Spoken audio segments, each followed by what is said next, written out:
আমি আমার ছিলাম না কখনো। কি হবে আমার? আমি আমার কথা তেমন করে ভাবিনি কখনো। কে ভাববে আমাকে নিয়ে? আমি আমার ভালো মন্দ ভাবিনি কখনো। কে ভাববে আমার ভালো মন্দ? আমি আমাকে আড়াল করে রেখেছি সর্বক্ষণ।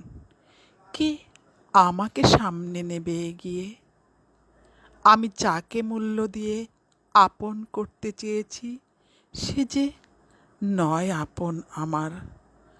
বুঝতে না পেরে কষ্ট পেয়েছি অবিরত। আমি ঠকাতে চাই না কাউকে।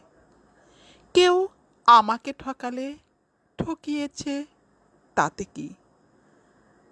আমি স্বপ্ন দেখি, তবে আমি দুঃস্বপ্নের পিছনে ছুটি না। আমি তাকেই চাই যে আমার হবে। যা কিছু নয় আমার, তার পিছনে ছুটতে চাই না আমি। কবিতা, নাম মিনতি।